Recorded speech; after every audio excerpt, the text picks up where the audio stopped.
Welcome back to Takeout. I love this time. Reporter panel time. Joining me now, Jeff Mason, White House correspondent for Bloomberg, Matt Brown, politics reporter for the Associated Press, friends of the program both.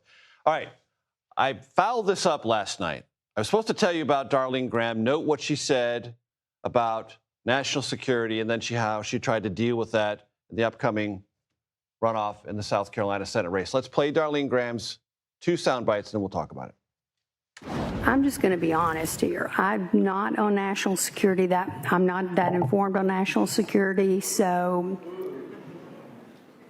but I do support the military. Of course, Taiwan is our friend, but I think people in South Carolina are more worried about making ends meet. They're concerned about boys and girls sports. So she was asked in the debate about China and Taiwan, specifically Taiwan, and all she came up with is, I don't know much about national security yet, but I support the military. And that sort of got a gasp in the audience, and there's been a lot of commentary about that afterwards. Every time I've traveled to South Carolina, even for Democratic primaries, but specifically Republican ones, I'm reminded about the national security importance of South Carolina and how it thinks about that. Was that a gaffe for Darline? I know she's trying to characterize it as, I'm just not a polished politician, but... Well, look, Darline can say that she is not a polished politician. However, we can also understand that she is currently also a sitting United States senator who sits on the appropriations and budget committees during a period, I might note, when the military and its spending is going to be one of the top concerns of lawmakers. $1.5 trillion pending request. Yes. So this is a point that is raising a lot of questions in South Carolina and beyond, just about her ability to do the job, in addition to the questions around, is she going to be able to connect with voters on this? And it's also striking, I should say, as she's inheriting her brother's seat, who was known for his foreign policy chops here as well. Exactly. And Jeff, the president goes there to Myrtle Beach tomorrow on Darline Graham's behalf. He does, and so he's laying it on the line for her. He has put his weight behind this candidate for sure. He endorsed her right away, and he wants her, and it does reflect on him how well she does, or how well she does. Challenged by Ralph Norman, exactly, sitting member of Congress. I think, and to whether or not it's a gaffe, it also raises questions about whether or not she got briefed. I mean, anyone who's going into a debate, no doubt, would have some kind of briefing and preparation on both domestic and foreign policy. That doesn't mean that to some voters it might come off positively when you say, I'm not a politician. And yet when you answer a pretty straightforward foreign policy question, and it wasn't a gotcha. This wasn't about 3 layers of Pakistan versus India. This is Taiwan, China, which is right next to Iran in terms of priorities for the Pentagon and ongoing concerns of any administration, Republican or Democrat. Absolutely. It's something that you would want to be prepared for at a debate.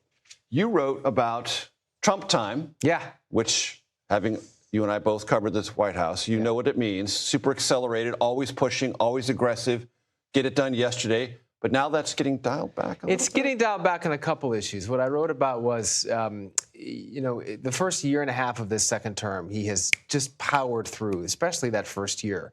Everything from, recasting tariffs and trade policy to international relationships to tearing down the East Wing. But when you look now at one of his biggest foreign policy challenges, which is the war, he's basically put it on pause. He did the same thing with the tariffs on Canada just a couple days ago. So it's an interesting shift in dynamic for him and for somebody who likes to get things done quickly. And it deals on the legislative side because his only priority is the SAVE Act and doesn't essentially engage with Congress on anything else. That is slowing things down there as well. Well, much of the frustration of congressional Republicans behind closed doors is, as we consistently hear, they are very focused on trying to connect with voters out on the campaign trail this month of August recess. They're very focused on trying to promote that we hear you, we see you when it comes to the economy and other issues. Yes, but with the president's attention focused on transformation of Washington, D.C. through certain monuments and projects like the ballroom or the war in Iran, his focus is elsewhere, and he's not interested in promoting what could be done on a lot of issues like the economy, and that's been a very great frustration for some congressional Republicans. You know this White House and the Hill very well. A lot of focus on Caroline Leavitt leaving. I think it's as important, if not more important, that James Braid is leaving, head of legislative affairs, the #1 White House outreach to Capitol Hill. He's leaving.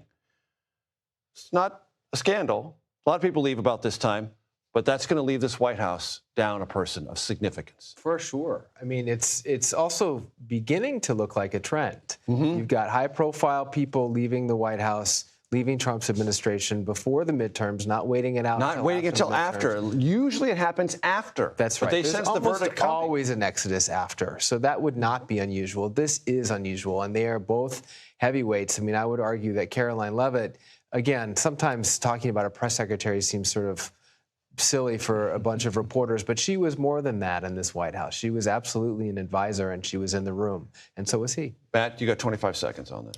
I think that it's notable for characters like Caroline, who are very close to the president's demeanor, personality, and just understand him, for them to be out of the room, especially at a moment when he's dealing with something like the war in Iran, where a lot of people don't have an ability to read him.